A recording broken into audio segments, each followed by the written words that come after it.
Hello, everybody. Welcome to Revolutionary Peace, week 2. This week, we're going to be talking about core values. I can take these off until I need to read. So core values has been like an important guiding light in my life for quite some time. I established them before I knew how powerful they were. And so that's why I'm drawn to sharing core values, because a lot of times we may even identify them. We may work with somebody, we may take tests, we may read books, and we know what they are, but we can know something and not apply it. And the application is where the power is. So when I talk about core values, I'm not talking about basic values like the 10 Commandments, in yoga, it's the niyamas and the yamas, the restrictions, and the my brain's going to stop right now. The restrictions and like the tenets that we are meant to follow. So it's not do not steal, do not lie, we don't kill our neighbors, all of those things. Those are values, absolutely. And values are extremely important. But I also think that with values, they are instilled, they are part of our nature as a whole, like everybody. And that's not to say there's not a wild card. So, but what I'm saying is that's how humans have survived this long, is because of our basic values. Core values are a lot different. Core values vary by person. Core values are going to make a decision you would make different than a decision somebody else might make. So here we are in this world of social media where we will often post, this is my situation, what should I do? And I'm not saying where to go on vacation, ask me about that. And I'm also not saying where should we go for dinner, or do you know which school is good? Those are reasonable things. That's why we have reviews, right? But what I'm talking about when we ask people about our personal situations, and sometimes even the people closest to us, we might ask, and they're going to give us answers that are in line with their core values. They're going to give us answers that keep you in line with their core values. So establishing our own is going to make life decisions and dealing with the people in our lives simpler. So we establish these core values, we have them, and we're like, okay, well, I know that I like this. I know that when I'm doing this, that I feel good. But we don't ever think an application. So I'm going to give a real life example just to kind of make it more clear. So I am living in Mexico right now. And I love it here. I absolutely love it. So of course we love something. And in this world, in this time, we think, okay, if this is where I want to be, I should buy a property here. I need a house, right? So I'm looking at these condos, and there's one, it's absolutely gorgeous. And I put the deposit down on it, and something just wasn't sitting in me right. And so I sat with myself and I'm like, what are my core values? So I'll share. Mine are freedom, joy, and integrity. We're going to do exercises with them in this week, but just to see where I'm at with this. So as I'm thinking about this condo, I'm like, how does this align with my core values? And I know that I like to be able to travel. I know that I want to feel comfortable in my lifestyle, that I'm not tied, and that there's not a situation that will tie me. And so as I sat with freedom, I'm like, I don't know that this fits. Now we can add another layer. The real estate agent was a very good friend of mine. She was also buying a unit, and I knew that us both buying units was going to give a discount to both of us. And then one of my core values is integrity. And so in not speaking the truth to her, I also felt a dis-ease, a discomfort in myself during that time until I spoke the truth. And being in integrity with knowing that I wasn't comfortable and not bringing it up, almost going to buy a condo out of obligation. How much do we do out of obligation? So when I say putting them into practice, that is literally what I mean. Like once we've established, and because mine is freedom, yours may be security. having a house, having, everything settled into one place may be a core value that sits well with you. And that is beautiful. That is perfect. I'm actually we're going to share my screen here. And I'm going to share this screen. And I got to move me out of the way, put that into presenter mode. All right, so week 2 core values. Our guiding lights are authenticity anchors, decision-making clarity, we just went over that, resilience builders, and fulfillment catalysts. So as I was just saying, we are not built the same, and that's beautiful. We don't all drive the same car. We don't all want the same car. We don't like the same color. We don't all like the same food. We don't all like the same weather. We don't all like the same people. Like, there's a reason that we're different. And that's where this really matters. So, of course, the ones I use there, wanderer or homesteader, because some people want to be home and they want to have chickens and they want to, nest and do their thing. Their core values are as unique as our fingerprints. And some of us slowly wither when we aren't moving.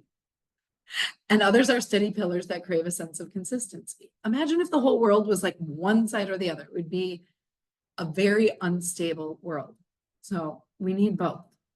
Our goal here is to be exceptionally honest with ourselves. And in that honesty, we can make decision-making clear. We no longer feel the need to defend our character or act out of character. So when we act in a certain way and somebody says, "Why did you do that?" We're not like, "I don't know."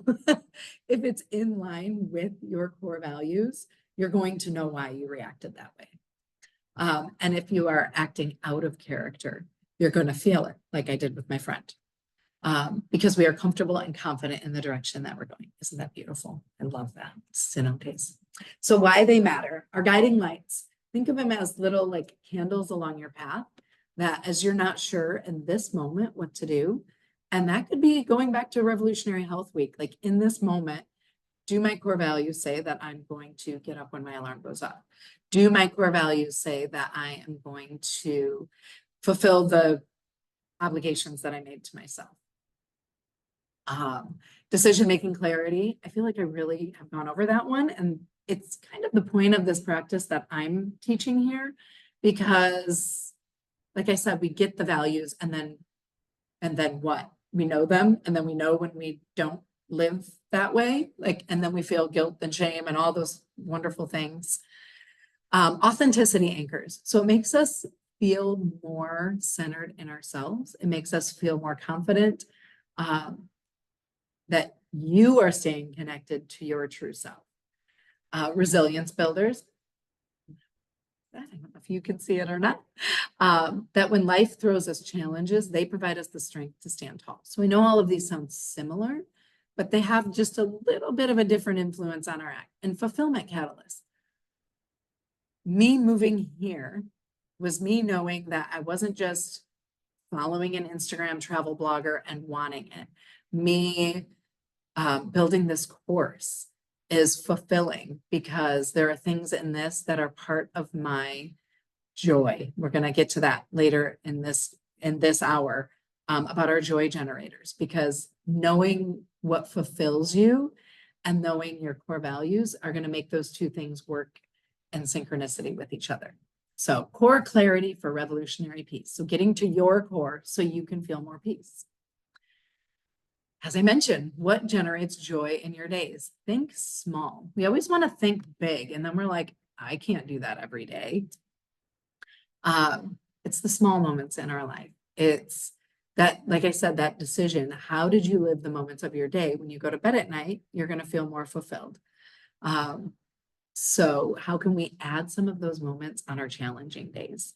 I actually got, interestingly enough, this call, there was somebody on their way to a wedding, a happy moment, and somebody who just found out that a family member had passed.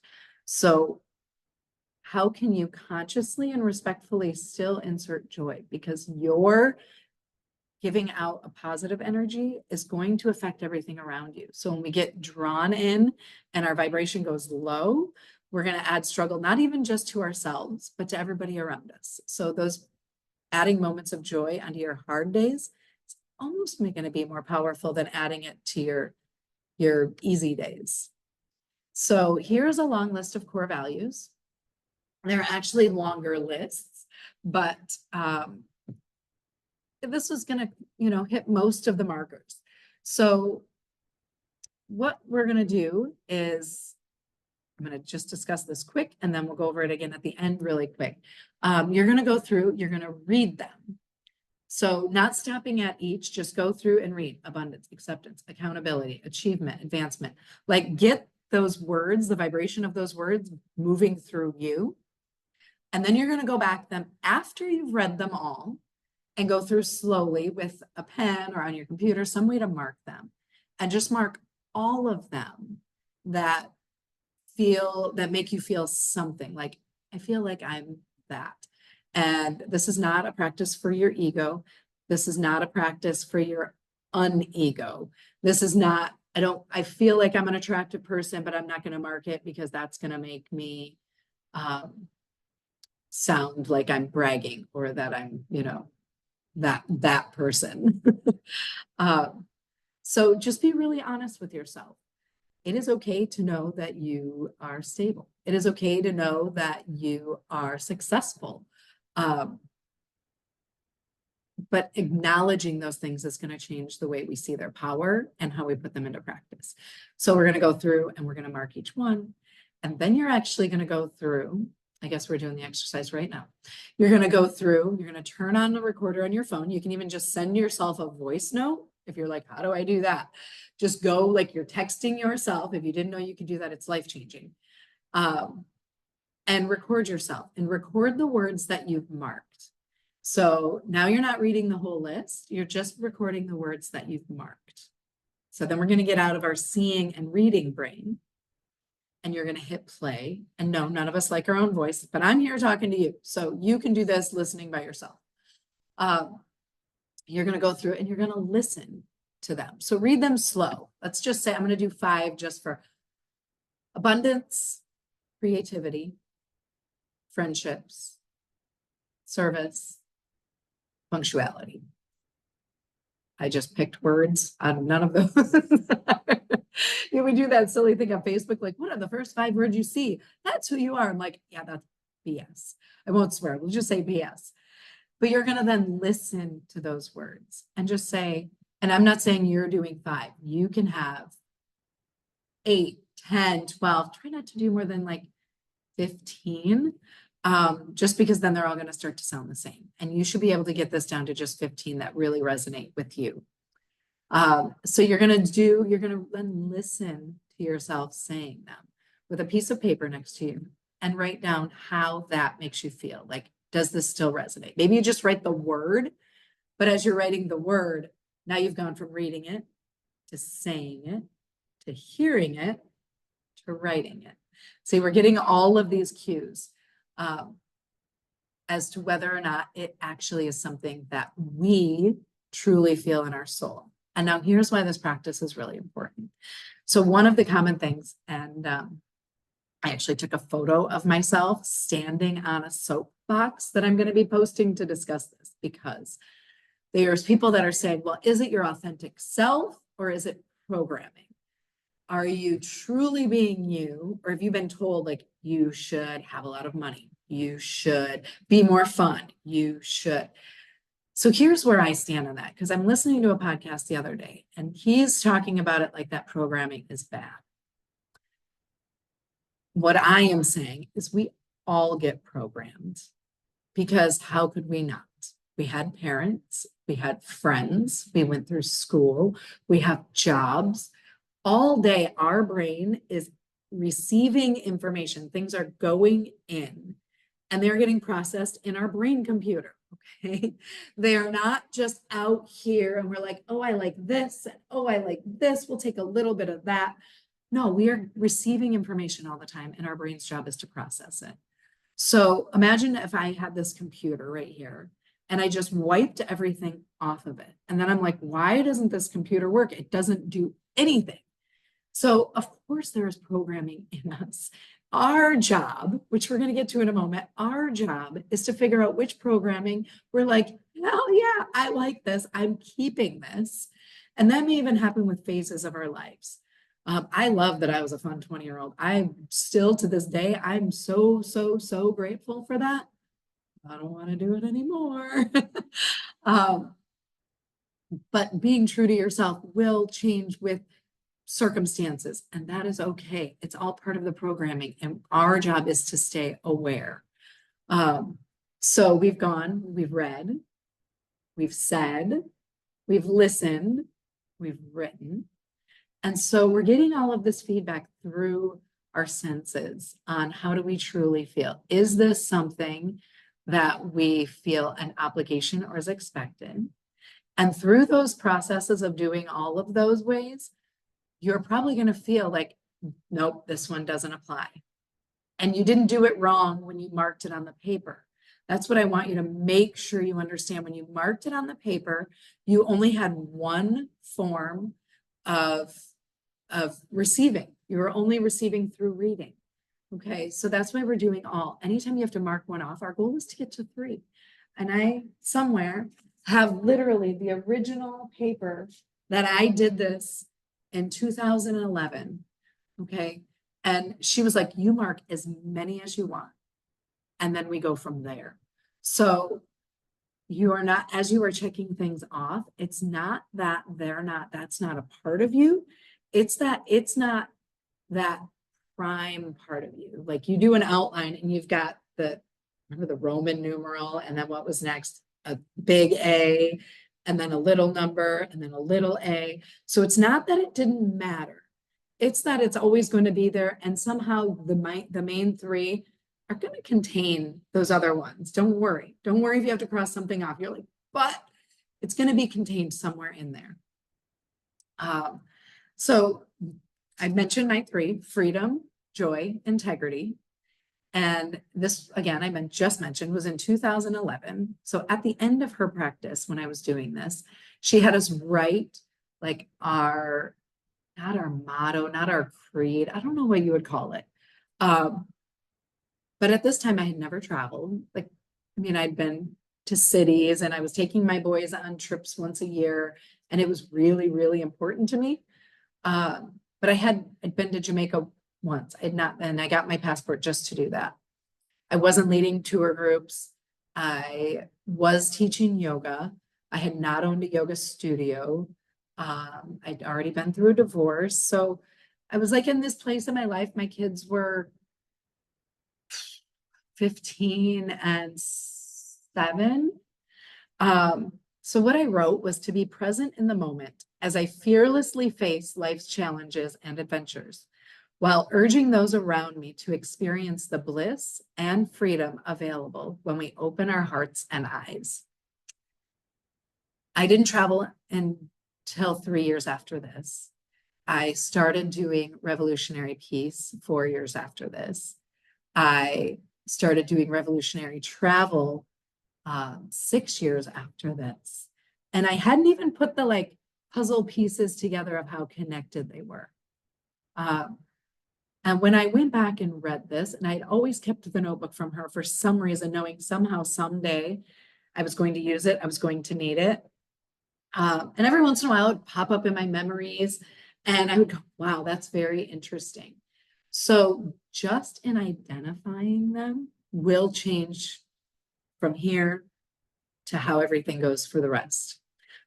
Just knowing them is going to subconsciously direct some of your decisions. Now, when we're directing them consciously, also very beautiful, but just know that this practice and knowing them subconsciously is going to make a shift, which is amazing. So here you will have this in the slides. Make a list of everything that resonates, record them on your phone, listen and mark the ones that resonate now. We went through that, but just a little reminder for you if you're curious. So studying ourselves, our habits, our history, our programming, right? We're all programmed. You cannot come into this world and not be. Like it's hot, it's cold, it's light, it's dark. Like we are always receiving information that's going to guide our decisions, and that is totally okay. Here is where we go next from self-study, which is one of my favorite words in yoga. It's svadhyaya. Svadhyaya, it's just fun to say, right?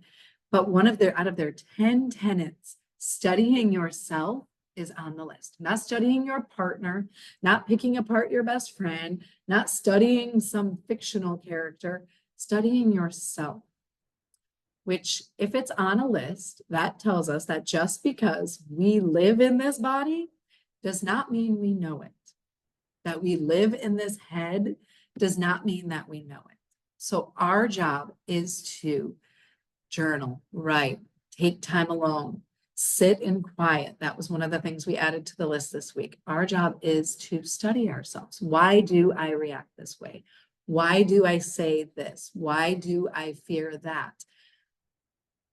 And then it's really easy to write a list of, well, this is why I do it. This is the reason. This was the programming that I received that made me react that way, which is why we have the next one, self-responsibility. So everything, all of the program you've received is what you've taken in. It's what's been given to you in life. If you want to move forward from there, empowered ownership and accountability, those things are not saying that what has happened is your fault. It might be. I'm not saying it's not. I'm just saying that we've all had things that happen that were out of our control. I lost my dad when I was 18, and I know a lot of how I lived my life is because that happened. I would never say, I'm so grateful my dad died. Like that sounds ridiculous. But I also know that had my dad not died, that my life would be different. So in my self-study, I've gotten to that place of responsibility that I can live in sorrow and grief. I didn't have that if my dad was here, but instead that empowered ownership and accountability, that self-responsibility for not only my decisions, but my reaction to other people's decisions is where we're going to have that shift. So in week 1, I talked about that circuit. This is like a second circuit, the self-study, taking from what you've learned responsibility. That doesn't mean taking on shame. It doesn't mean taking on just like blanket forgiveness. We can forgive for ourselves, but it doesn't mean that you have to excuse the actions of somebody else. To take self-responsibility, like just think of it, okay, from right now, from right here, what do I do next? That is self-responsibility. And which takes us to awareness, conscious thought and action. What we do next is purposeful. What we do next is not a reaction. It is a ability to respond. So if we look at the word responsibility, responsibility is our ability to respond. So we're not just reacting. It's not a knee-jerk reaction. It's not a programmed, well, I've always done it this way, so this is how I'm going to keep doing it. If we study ourselves and we find it, and then we take responsibility for it, how we respond is going to shift if we're staying aware. So that is my study, self-study, self-responsibility, self-awareness. That's not what we want. So self-study, when do you experience joy? What would you do for free? What is currently blocking your peace? Beliefs, what beliefs were given to you? It's okay to identify them. What do you spend money on and never regret? For me, it's travel. I cannot stand shopping. Like I can go to Marshall's and spend $100 and I'm like, oh, but I can jump on the computer and buy a plane ticket and I don't even think about it. And it's not like an irresponsible act, because then we're different, right? Like in self-study and self-responsibility, we're paying attention. I purposely probably react that way at Marshall's because it's going to impact the ability for me to buy a plane ticket. And describe your perfect morning. So I was looking through my journal this morning and I noticed often when I'm journaling or doing self-study, I start with questions.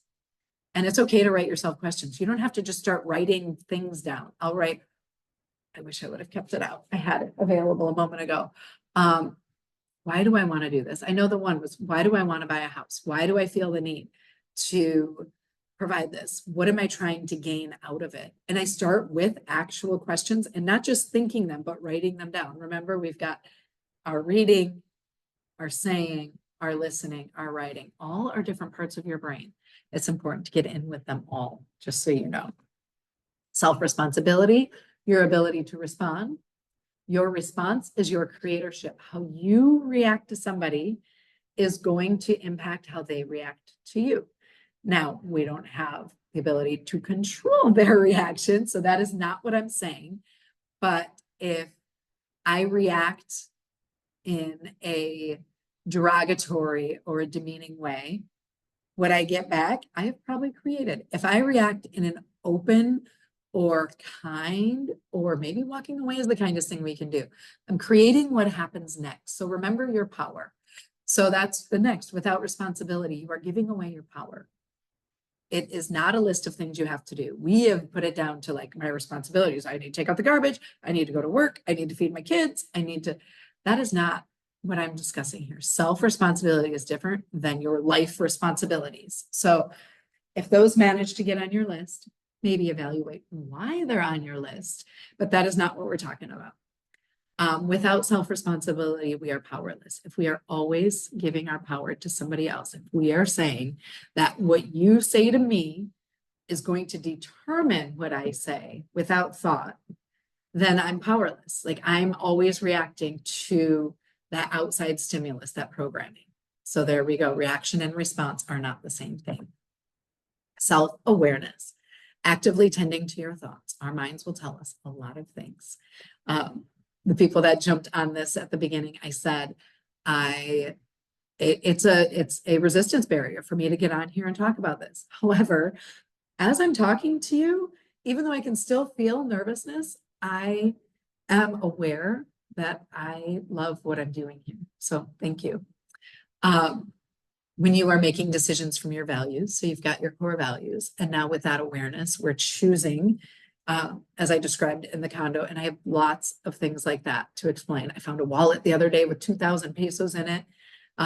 My core values made it so I didn't have to think about it. It wasn't like, oh, I could keep it. Oh, how am I going to find? I could have easily just kept that. And most people would say, well, yeah, how are you going to find them? You're in Mexico. There's no, but my values did not allow me that leeway. So sometimes that programming, those boundaries actually will help guide us. Being aware of your self-talk.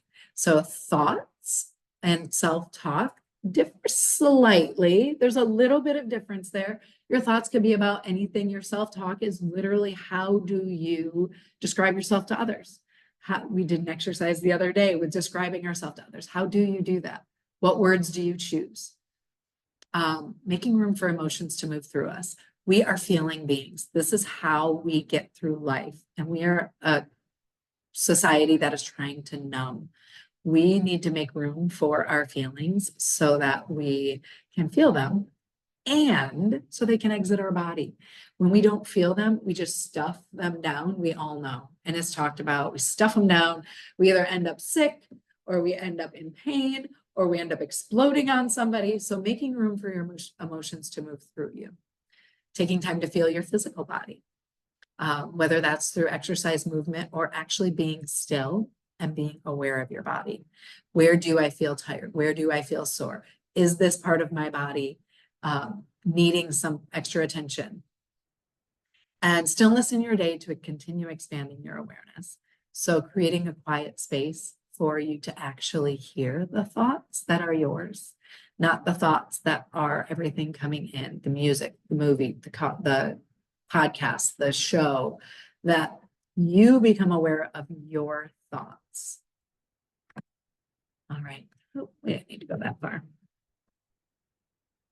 So that is going to be it for this week. Your worksheet is going to have on it for you your core value list. So we're going to do the core values. And then also Oh, where did it go? Where's our joy generators? And writing down the things that generate joy in our life, just as a way to prompt. And you can even write down, what gives me joy?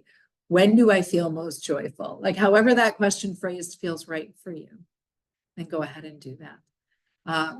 Next week, week 3, is going to be about what I just mentioned about a numbing society.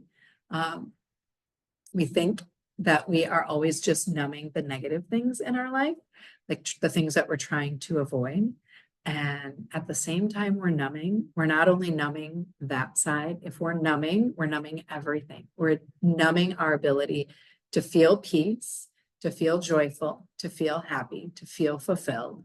So we'll keep that in mind. I won't say too much more about the about week 3. Just know that that's what's coming. So please, I would love to hear your feedback on how your core values goes. If you want to shoot me your list, we're going to do an exercise with those 3 words. So get it to 3. If it's like, I have to have 4, you can have 4, but no, you're just going to have to write a little more when we meet. We're going to be using those when we come together for our live call. That live call is going to have an exercise with them, and then we'll share what generates joy. And thank you so much for being here to generate some joy in me through fulfilling my commitments, having integrity and being here when I said I would be, and doing it through the discomfort. So, all right, well, with that, that's the line. Core clarity for revolutionary peace. Take that thought with you. Thank you so, so, so much. I'm going to stop this share and go back to this screen. And thank you. I wish you all a beautiful day. And I hope to hear from you as you go through your week and your practices.